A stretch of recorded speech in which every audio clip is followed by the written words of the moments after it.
सभी साथियों को नमस्कार, जय हिंद। आज हम पढ़ेंगे आवर्ती नियम। मेंडलीव का आवर्त नियम क्या था? तत्वों के भौतिक व रासायनिक गुण क्या हैं, उनके परमाणु भारों के आवर्ती फलन होते हैं। जबकि मोजले ने क्या कहा था? तत्वों के भौतिक व रासायनिक गुण हैं, उनके परमाणु क्रमांकों के आवर्ती फलन होते हैं। अब आवर्तों को भी क्या किया, यहां पर क्लासिफाई कर रखा है। जैसे आवर्त हैं कितने? 7। और इन सातों आवर्तों को क्लासिफाई कर रखा है। पहला है अति लघु आवर्त। अति लघु आवर्त। अब अति लघु आवर्त में क्या है? सिर्फ और सिर्फ दो एलिमेंट्स, दो तत्व होते हैं। कौन कौन से एलिमेंट्स होते हैं? एक हाइड्रोजन है, एक हीलियम है। और हाइड्रोजन कौन से वर्ग का है? फर्स्ट ए का। और हीलियम कौन से वर्ग का है?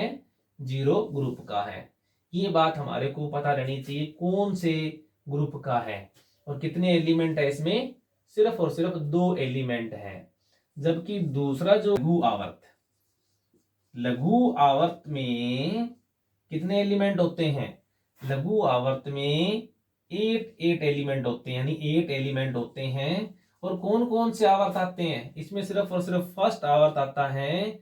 और इसमें कौन सा है? सेकंड और थर्ड आवर्त आते हैं। और प्रत्येक में कितने? 8 एलिमेंट्स होते हैं। और कौन कौन से इसमें ध्यान रखना, एस ब्लॉक के 2 एलिमेंट्स, यानी फर्स्ट ए और सेकंड ए। और पी ब्लॉक के कितने? कहां से? थर्ड ए टू लेकर 0 तक, यानी 6 एलिमेंट ये, 2 एलिमेंट ये। कुल कितने? 8 तत्व इसमें आते हैं। पीरियड है, देखो पहले था हमारे पास में लघु, सबसे पहले अति लघु, लघु, अब आ जाएगा दीर्घ। कौन सा है? दीर्घ आवर्त। अब दीर्घ आवर्त है, इसमें क्या है? थोड़ा सा और शामिल हो गया। एस ब्लॉक भी है इसमें और पी ब्लॉक भी है। और इन दोनों के बीच में क्या था? D block. तीनों शामिल हो गए। तो कौन कौन से? 2 एलिमेंट यहां से, 6 एलिमेंट यहां से और 10 एलिमेंट यहां से। टोटल कितने हो गए एलिमेंट्स अपने पास? 18 एलिमेंट हो गए। 18 एलिमेंट्स इसमें क्या करते हैं? पार्टिसिपेट करते हैं। कौन कौन से पीरियड आते हैं इसके अंदर? इसके अंदर देखो 4th और 5th दोनों पीरियड आते हैं इसमें। 4th और 5th 2 तरह के पीरियड आते हैं। टोटल एलिमेंट कितने आते हैं? 18 एलिमेंट्स। क्यों? क्योंकि इसमें क्या है? एस ब्लॉक भी है, पी ब्लॉक वाले भी हैं और डी ब्लॉक वाले भी हैं। इसके बाद में देखें तो आता है अपने पास में अति दीर्घ आवर्त। अति दीर्घ आवर्त। अति दीर्घ की बात करें हम तो अति दीर्घ में कौन कौन से बच गए? 6th और 7th पीरियड के जो एलिमेंट हैं वो क्या हैं? वो आते हैं इसमें दीर्घ आवर्त में। अब एलिमेंट्स की बात करें कितने होते हैं, देखो हम स्टार्ट करेंगे। एस भी होता है इसमें, पी भी होता है, उसके बाद में डी भी होता है और साथ में कौन सा होता है? एफ भी होता है। तो 2 एस के, 6 पी के, 10 ये हो गए और 14 ये हो गए। टोटल कितना हो गया अपने पास में? देखिए 24, 30, 32 एलिमेंट्स। यानी इसके अंदर 6 वाले में कितने हैं? 32 एलिमेंट्स है।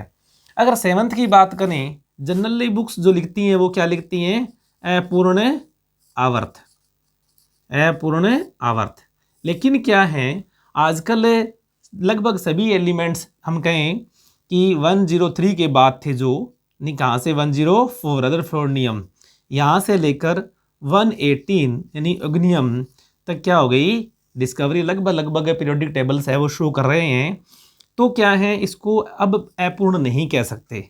ठीक है, तो इनके अंदर अगर देखें हम तो इसमें भी वही कितने? 32 एलिमेंट्स हो सकते हैं। अगर वो अपूर्ण का दिया गया हो तब आप क्या लिखोगे इसमें? 23 एलिमेंट्स। और पूर्ण का दिया हो, अगर 23 इसमें ऑप्शन नहीं हो तो 32 आप फिल कर सकते हैं। तो इस प्रकार से ये आवर्त नियम है, यानी आवर्तों को क्या कर दिया? 4 पार्ट्स में क्या कर दिया? डिवाइड कर दिया।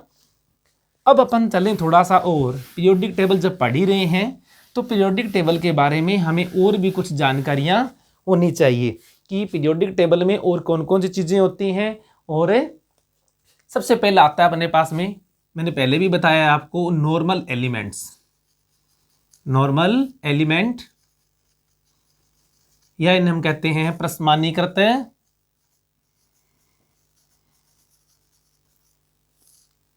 तत्व। प्रस्मानीकृत कौन से होते हैं? फर्स्ट ए टू 7th ए तक के। इसमें ध्यान रखना फर्स्ट ए टू 7th ए है, न कि इसमें क्या है, अगर हम कह दें 8th या हम कह दें 0 वाला इसके अंदर नहीं है। इस बात का ध्यान रखेंगे। इसी प्रकार से अपने को पता है noble gases. Noble gases, noble gas की बात करें, इन्हें हम कहते हैं उत्कृष्ट गैस, इन्हें हम कहते हैं निष्क्रिय गैस,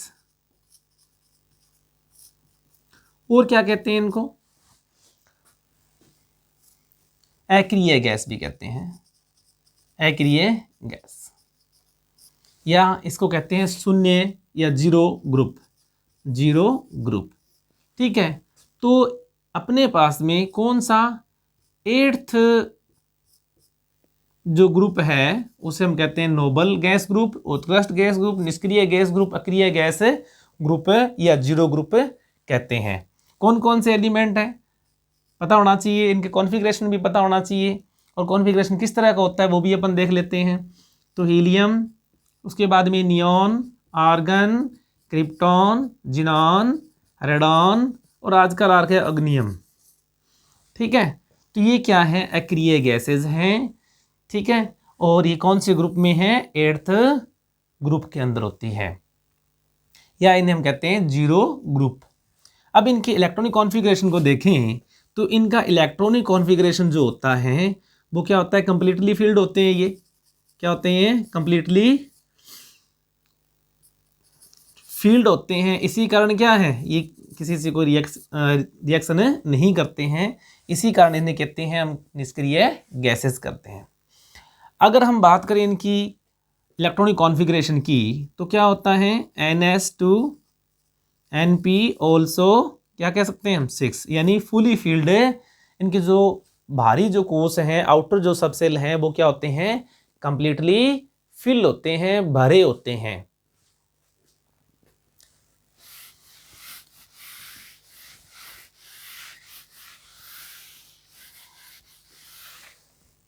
इसके बाद में देखते हैं कि कुछ, जैसे आपने पढ़ा था पीरियोडिक टेबल के अंदर कि ये पीरियोडिक टेबल में क्या है? एस ब्लॉक है।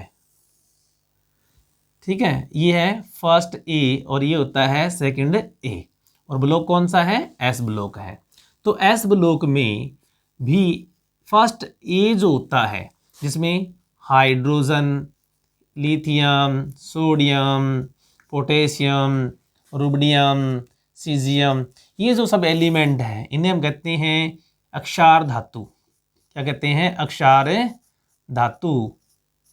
ठीक है, इसी प्रकार से सेकंड जो ए है इसे कहते हैं, इसमें देखो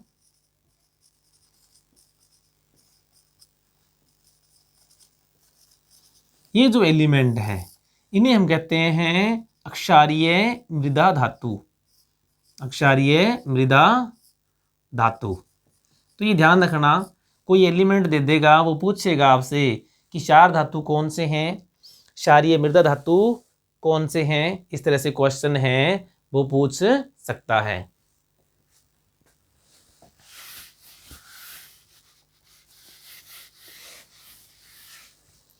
इसके बाद में है पी ब्लॉक के एलिमेंट्स। पी ब्लॉक के एलिमेंट्स, पी ब्लॉक की बात करें तो बहुत ही सिंपल सा ब्लॉक, जिसमें क्या है?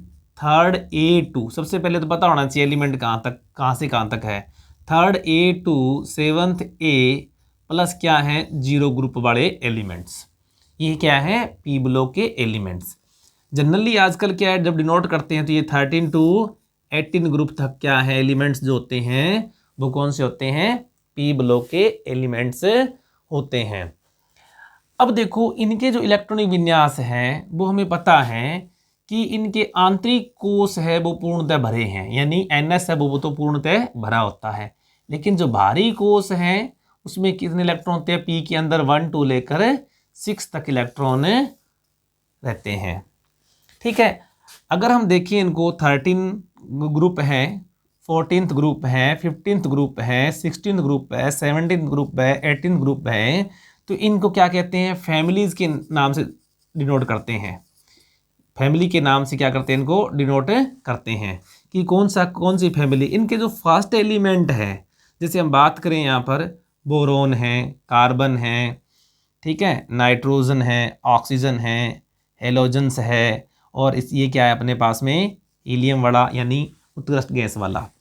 तो इसे हम कहते हैं बोरोन फैमिली, इसे कहते हैं कार्बन फैमिली, इसे कहते हैं नाइट्रोजन फैमिली, इसे कहते हैं ऑक्सीजन फैमिली, ये हेलोजन्स, और ये उत्कृष्ट गैस वर्ग या निष्क्रिय गैस वर्ग कहते हैं।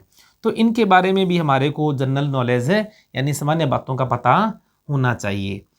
फिर क्या आता है अपने पास?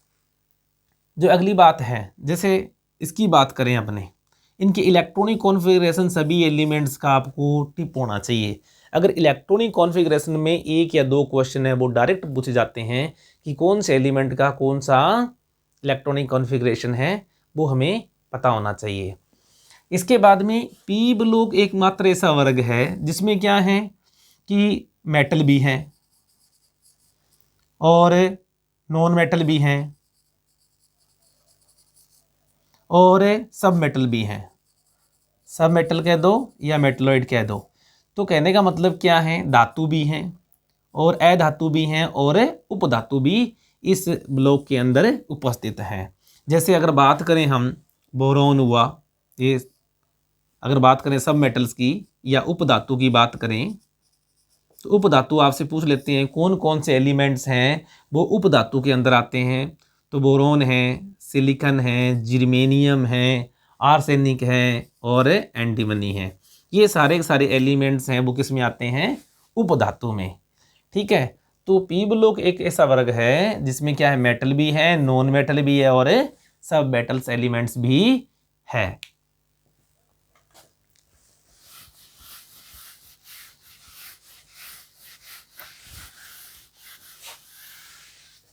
इसके बाद थोड़ा सा नॉलेज आपको किसका होना चाहिए? डी ब्लॉक का होना चाहिए। डी ब्लॉक के जो एलिमेंट्स हैं, डी ब्लॉक के एलिमेंट्स को क्या कहते हैं? ट्रांजिशन एलिमेंट कहते हैं। ट्रांजिशन एलिमेंट कहते हैं। ट्रांजिशन एलिमेंट की जब बात करते हैं तो इनका जो इलेक्ट्रॉनिक कॉन्फ़िगरेशन है इसमें 2 बातें होती है डी ब्लॉक के अंदर। देखो, एक तो उसका आउटर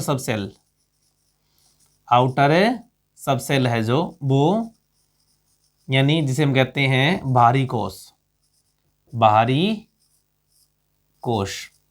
और एक आउटर से जो अंदर वाला है, जिसे हम कहते हैं सब आउटर, या हम कहते हैं उपांत्य कोश कहते हैं, यानी इससे पहले वाला। वो दोनों क्या होते हैं? इनकम्प्लीट होते हैं। इस बात का हमें ध्यान देना चाहिए कि डी ब्लॉक के अंदर एक तो भारी कोश, एक उपांत्य कोश, दोनों क्या होते हैं?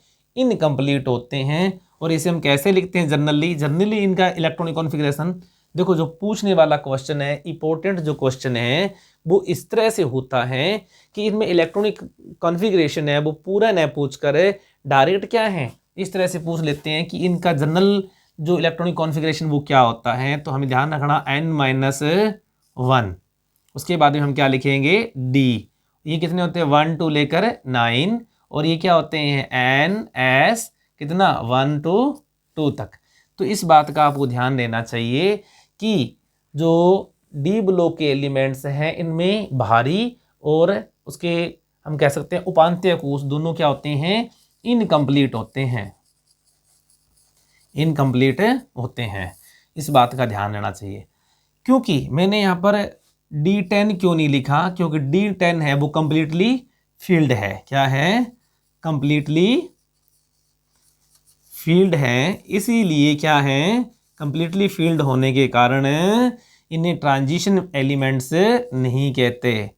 ट्रांजिशन एलिमेंट में इनको शामिल नहीं किया जाता। जैसे अपने पास में क्या है, जिंक है, कैडमियम है और मरकरी है। इन एलिमेंट्स को क्या कहते हैं, नॉन ट्रांजिशन हो गए, ये ट्रांजिशन में शामिल नहीं किए जाता क्योंकि इनके जो आउटर ऑर्बिटल्स है वो कंप्लीटली फिल्ड है। अब इनमें कौन कौन से एलिमेंट्स हैं डी ब्लॉक के अंदर, तो डी ब्लॉक में ध्यान रखना हमें वर्ग के अनुसार पता होना चाहिए। देखो हम स्टार्ट करते हैं कहाँ से, फर्स्ट बी, सेकंड बी, है ना। तो ये यहाँ से लेकर अपने पास में 7B तक प्लस क्या होता है, एक 8th ग्रुप और होता है। तो इस प्रकार से क्या है, टोटल जो इसमें ग्रुप की बात टोटल जो हमने ग्रुप की बात करें, यानी कितने 10 ग्रुप इसके अंदर होते हैं। अगर हम बात करें इसमें कॉइन मेटल की, कॉइन मेटल, सीधा सीधा क्वेश्चन आ जाता है, कॉइन मेटल किन्हें कहते हैं, तो कॉपर है, सिल्वर है और गोल्ड है। ये जो एलिमेंट्स हैं इन्हें कहते हैं कॉइन मेटल कहते हैं। देखो इन याद होना चाहिए, ये जो डी ब्लॉक है ये अपने को याद होना चाहिए। याद करने के लिए एक शॉर्ट ट्रिक अपने अपना लेते हैं। कोई भी किसी तरह से भी आपको जनरली क्या है, डी ब्लॉक पर क्या है, जनरल क्वेश्चन पूछ लिया जाता है, कोई इलेक्ट्रॉनिक कॉन्फ़िगरेशन पूछ लिया या इन एलिमेंट्स के बारे में पूछ लिया, तो कोई भी चीज़ अपने को क्या है, छूटनी नहीं चाहिए। तो देखिए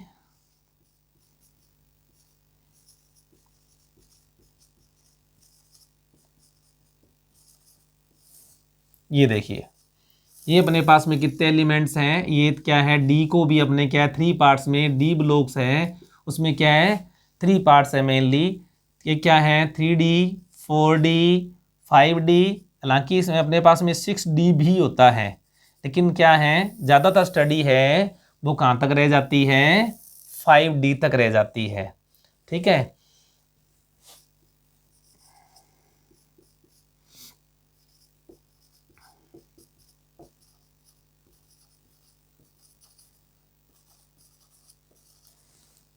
ठीक है।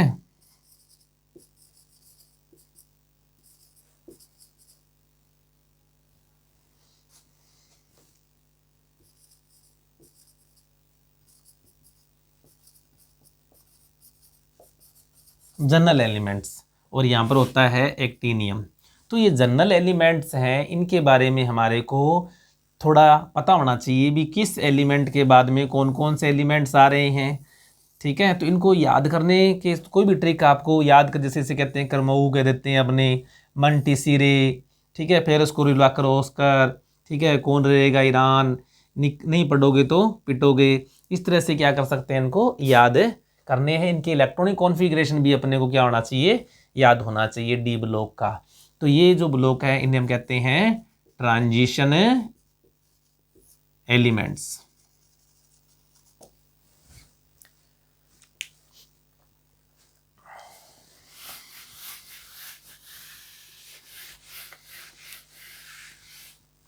ऐसे ही एफ ब्लॉक है, तो एफ ब्लॉक के अंदर भी क्या है, एफ ब्लॉक को भी 2 भागों में क्या कर रखा है, क्लासीफाई कर रखा है। कौन सा, 4F और क्या है 5F। अब इनमें भी क्या होता है कि जनरल जो इलेक्ट्रॉनिक कॉन्फ़िगरेशन है, नॉर्मली हमने स्टडी की थी पहले वाले वीडियो के अंदर, देख लेना आप, लिंक दिया हुआ है कि 4F और 5F के बारे में, कि 4F है इसमें कितने, यानी हम कह सकते हैं सीरियम टू लेकर लुटेशियम तक, यानी 58 टू लेकर 71 तक कुल कितने एलिमेंट हैं, 14 elements. But in case of इसकी बात करें, 5F की बात करें, तो ये अपने पास कहाँ से थे, थेलियम 92 लेकर लॉरेंसियम कितने तक, 103 तक कितने एलिमेंट हैं, 14 एलिमेंट। यानी ये जो ग्रुप है, यानी 4F ब्लॉक है, इसे हम जनरली कहते हैं लेंथेनाइड्स और इन्हें कहते हैं एक्टिनॉइड्स। और क्या शो कर देते हैं इनको, +3, क्योंकि +3 इनकी ऑक्सीडेशन स्टेट है वो मेनली स्टेबल ऑक्सीजन स्टेट होती है। अगर हम इनकी बात करें तो इनका इलेक्ट्रॉनिक कॉन्फ़िगरेशन है वो हमें लर्न होना चाहिए एक तरह अच्छी तरह से। इलेक्ट्रॉनिक कॉन्फ़िगरेशन के अंदर बिल्कुल कोताही नहीं कर सकते, और हमें याद ही होना चाहिए। अगर हम बात करें इनके इलेक्ट्रॉनिक कॉन्फ़िगरेशन की, तो जनरल कॉन्फ़िगरेशन भी आपको पता होना चाहिए। देखो इनमें 3 तरह की हम बात करते हैं। कौन कौन से? एक तो होता है NF कह देते हैं, यानी N-2F, ठीक है। और एक क्या होता है N-1D, और एक क्या होता है NS।